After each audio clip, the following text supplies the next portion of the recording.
The studio lights burned bright, casting a warm glow over the set of the Kelly Clarkson show.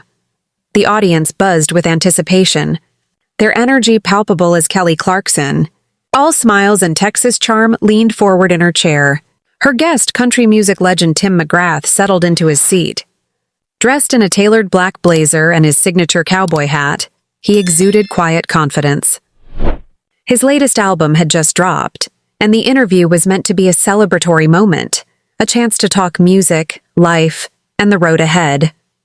But beneath the surface, something simmered, an unspoken tension nobody in the room could quite pin down.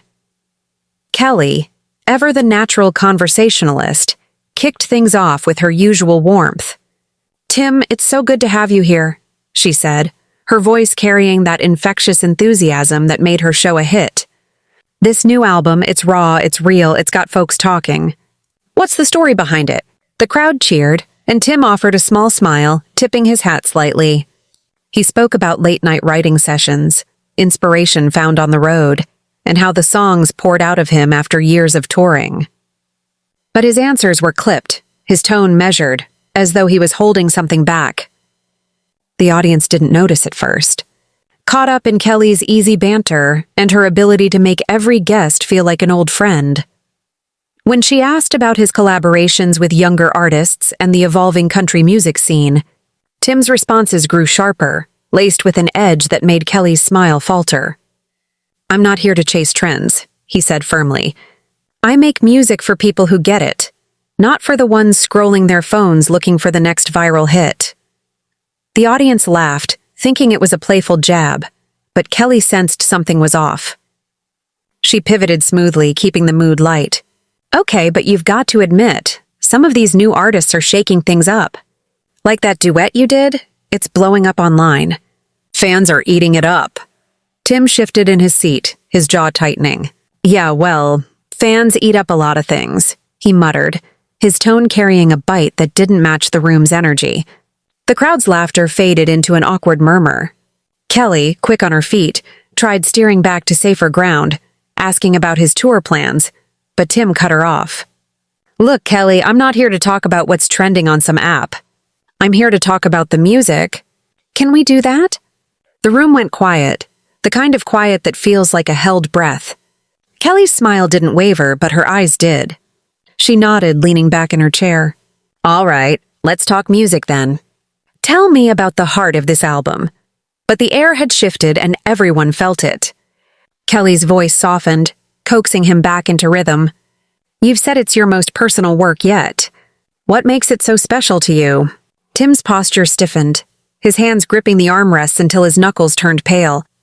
His eyes flicked to the audience, then back to Kelly.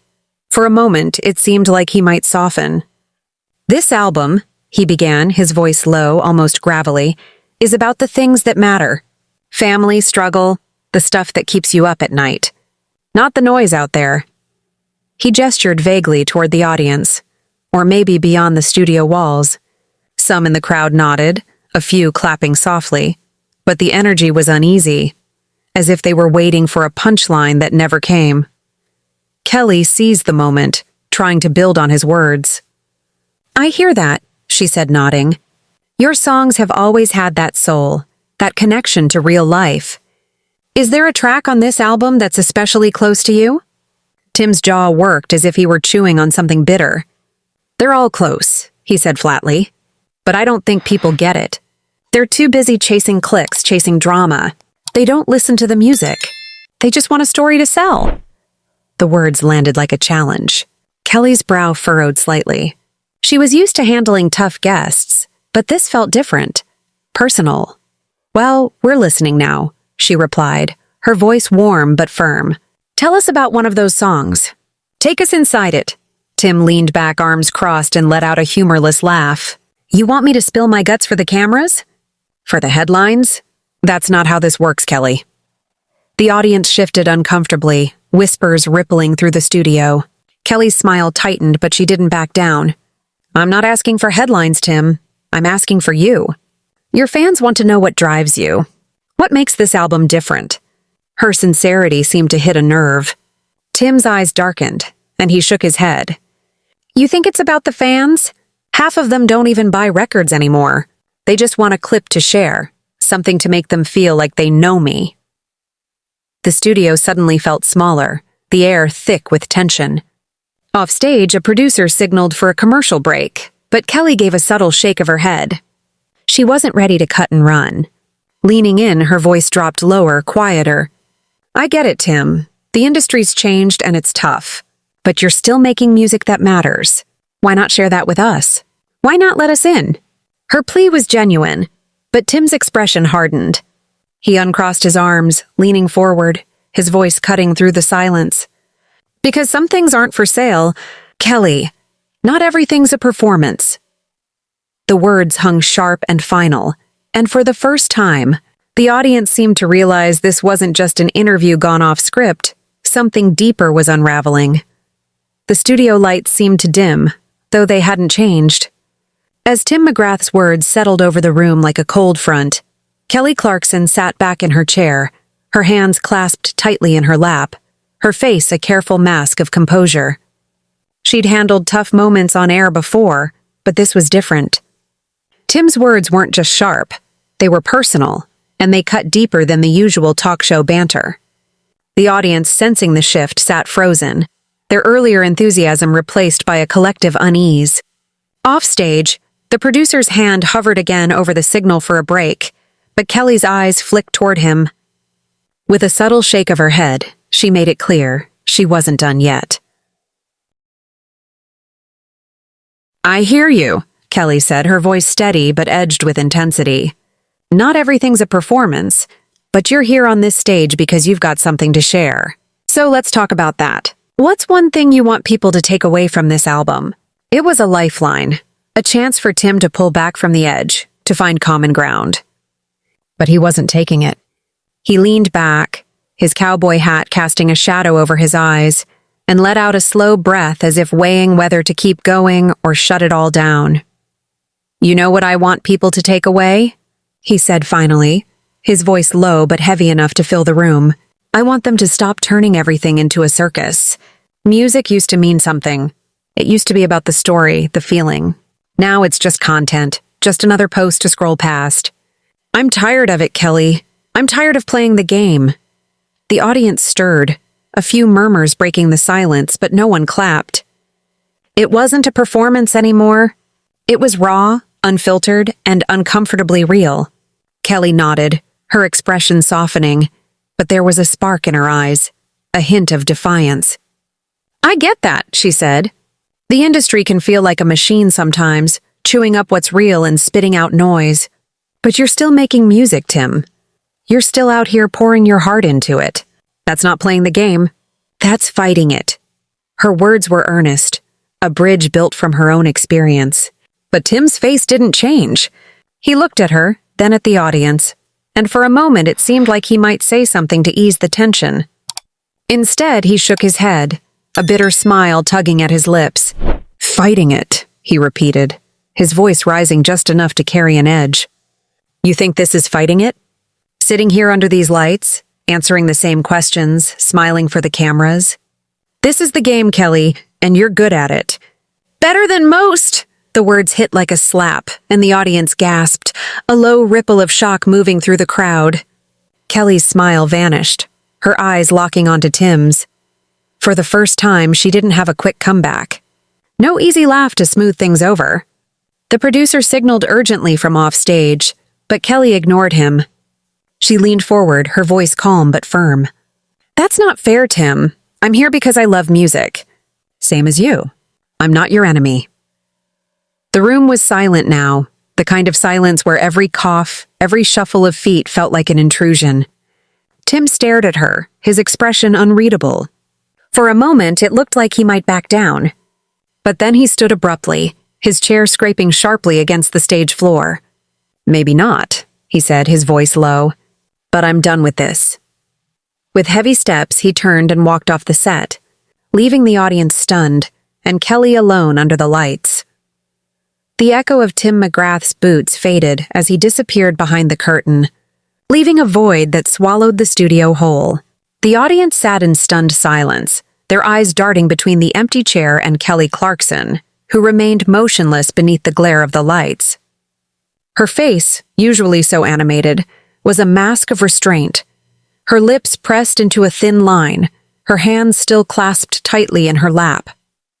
The producer, now frantic, signaled for a commercial break, while the stage manager's voice crackled urgently through the crew's headsets. But Kelly didn't move. She didn't speak. Not yet. The weight of what had just unfolded hung heavy in the air. Finally, Kelly took a deep breath, her shoulders rising and falling, and turned to the audience with a small, tight smile. "Well, folks," she said, her voice steady but quieter than usual. That was unexpected. A few nervous laughs rippled through the crowd, but most sat silent, unsure how to react. Kelly leaned forward, unclasping her hands, her fingers tapping lightly against her knee. "You know, this show is about real conversations, real moments. Sometimes those moments get messy, and that's okay." Her words were measured, though there was a tremor beneath them, a hint of the effort it took to keep the show on track. Offstage, the crew scrambled. The producer was already on the phone, likely with Tim's team, trying to assess the fallout of what had just detonated on live television. Whispers buzzed among the stagehands. Tim had been tense all morning, distant during pre-show prep, his usual warmth replaced by an edge no one had expected to boil over like this. In the control room, the director replayed the last few minutes, searching for the precise moment things had gone south, while social media was already lighting up with clips of the exchange. Hashtags sprouting like wildfire. Kelly, unaware of the online storm, pressed forward. "Let's take a quick break," she said, her smile widening just enough to reassure the audience. "When we come back, we've got more to talk about, and I promise, it's going to be good." The applause was hesitant, but it came, and the show cut to commercial. The moment the cameras stopped rolling, Kelly's shoulders slumped, and she pressed a hand to her forehead, exhaling sharply. Her assistant rushed over with a water bottle, but she waved it away, her eyes fixed on the spot where Tim had vanished. Backstage, Tim hadn't gone far. He stood in a dim hallway, his hat pulled low, his hands shoved deep into his pockets. His manager, a wiry man with a clipboard and a perpetual frown, was already at his side, speaking in hushed, urgent tones. "Tim, we need to get ahead of this. People are going to talk. We can spin it. Say you weren't feeling well, something." Tim didn't respond. His gaze stayed fixed on the floor, his jaw tight.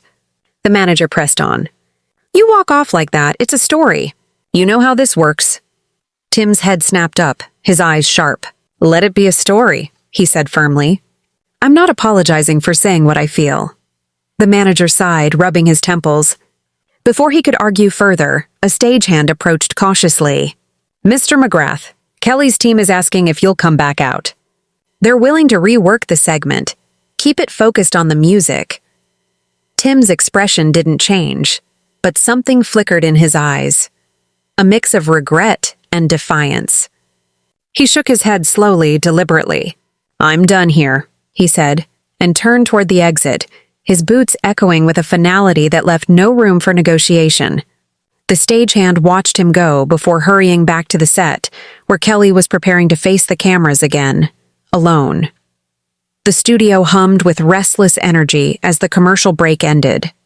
The audience settled back into their seats, whispers barely hushed. Kelly Clarkson stood center stage, the lights catching the determination in her eyes. She had taken a moment to regroup, to shake off the sting of Tim McGrath's exit, and now she faced the cameras with renewed resolve. The producer had urged her to move on, to pivot to the next segment, but Kelly wasn't one to gloss over a raw moment. She knew the audience, both in the studio and watching at home, deserved something real. "All right, y'all," she said, her voice carrying its familiar warmth, though tempered now, more grounded. "We had a bit of a curveball just now, didn't we?" The audience chuckled softly, releasing some of the tension, and Kelly's smile felt genuine, if a little worn. Tim's got a lot on his mind, and sometimes that's how it goes. This show is about honesty, about showing up as you are. So let's keep that going. She sat down, crossing her legs, leaning into the moment. "Let's talk about music, about what it means to pour your soul into something and put it out there for the world. The audience leaned in, captivated by her ability to turn chaos into connection. Kelly spoke about her own journey, the highs and lows of the industry, the pressure to stay relevant in a world obsessed with the next big thing. She didn't mention Tim directly, but his shadow loomed, unspoken yet undeniable. The words about the circus of fame echoed in Kelly's own. "You put your heart out there," she said, her voice steady but thick with emotion. "And sometimes it's messy. Sometimes it's not what people expect, but that's what makes it worth doing." The crowd erupted in applause, louder now, rallying behind her. Backstage, the mood was less forgiving. Tim's manager paced the green room, phone pressed to his ear, fielding calls from publicists and media outlets already sniffing out the story.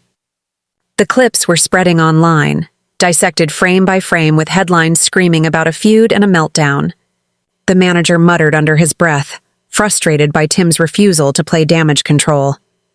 Outside, Tim had reached the parking lot, the cool air hitting his face as he climbed into his black SUV. He sat there for a moment, staring at the dashboard, his hands gripping the steering wheel. The weight of what he'd done was settling in. Not regret exactly, but a heavy awareness of the fallout to come. Inside, Kelly wrapped up the segment, her voice steady as she introduced the next guest. A rising pop artist who bounded onto the stage with all the enthusiasm Tim had lacked. The contrast was stark, and the audience embraced it, clapping with renewed energy. But Kelly's mind was still on that empty chair, on the words Tim had flung at her as the cameras panned away. She caught the eye of her producer, who gave her a nod of respect. She had held the show together, turned a disaster into something human. But it had cost her something too. Meanwhile, Tim's SUV pulled out of the lot, the city blurring past as he drove in silence. His phone buzzed relentlessly in his pocket, but he ignored it. He thought about the album, the one he'd poured everything into, the one he'd come to talk about before it all unraveled. He thought about Kelly, about the hurt in her eyes when he'd called her out. It wasn't personal, not really, but it had felt like it in the moment. The industry, the expectations, the endless demand to perform, it had all boiled over and she'd been caught in the crossfire. As the studio faded in his rear view, Tim wondered if he'd crossed a line he couldn't uncross. The city lights stretched into the storm in his mind. He hadn't turned on the radio, hadn't checked his phone, which still buzzed with notifications he had no intention of reading. The weight of the day pressed against him, not just the walk-off, but everything it represented. Years of navigating an industry that demanded more than he wanted to give. He thought about Kelly Clarkson, her face when he'd thrown those sharp words her way, and a pang of something close to guilt tugged at him. But he didn't turn back. Not yet. Back at the studio, Kelly powered through the rest of the show, her charisma carrying her through the final segments. The pop artist who followed Tim was a burst of energy, filling the room with light banter and a performance that had the audience on their feet. Kelly matched their enthusiasm, laughing, singing along, but those closest to her could see the faint strain in her eyes, the way her hands fidgeted when the cameras cut away. As the show wrapped, she thanked the audience with her usual warmth.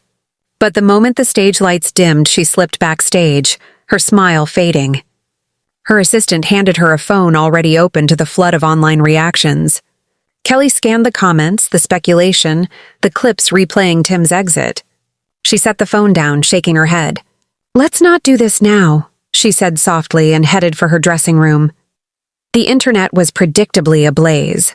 Fans and detractors alike dissected every word, every glance, spinning narratives of a bitter feud or a publicity stunt gone wrong. Some praised him for his raw honesty. Others called it a tantrum. Kelly's supporters rallied, lauding her for handling the moment with grace, while others questioned if she had pushed too hard. The truth, as always, was messier than the headlines. In her dressing room, Kelly sat in front of the mirror, staring at her reflection. She wasn't angry, not really, just tired. Tired of the tightrope walk between authenticity and performance, the same tightrope Tim had railed against. She understood him more than she wanted to admit. But miles away, Tim pulled into a quiet diner, the kind of place he used to haunt early in his career, before fame turned every move into a spectacle. He slid into a booth, hat pulled low, and ordered a coffee, black. The waitress, oblivious to who he was, moved on to the next table, and for the first time all day, Tim felt like he could breathe. He thought about the album, the songs he'd written in stolen moments, the stories he'd wanted to tell on Kelly's show. Instead, he'd let the frustration take over, let it spill out in a way that didn't fix anything. He wasn't proud of it, but he wasn't sorry either. The coffee arrived steaming, and he wrapped his hands around the mug, staring into the dark liquid like it held answers. By the time Kelly left the studio, the sun was dipping low, casting long shadows across the lot. Her team had drafted a statement, something neutral about respecting Tim's perspective and looking forward to future conversations. But she hadn't signed off on it. She climbed into her car, the quiet enveloping her. And for a moment, she considered calling Tim. Not for the cameras, not for the narrative, but to talk one artist to another. She didn't, though. Some things needed space. Time to settle. As she drove home, she turned on the radio, and one of Tim's new songs came on, its raw chords filling the car. She listened, really listened, and for the first time all day, she smiled just a little. Tim, still at the diner, pulled out his phone. The screen was a mess of missed calls and texts. One message caught his eye from an old friend in the industry. "You said what a lot of us feel. Just hope it was worth it." He set the phone down, staring out the window at the fading light. Worth it? He didn't know. But for the first time in a long time, he felt like he'd said something true. Even if it cost him, the road ahead would be messy. But then again, so was the music. And that was the point.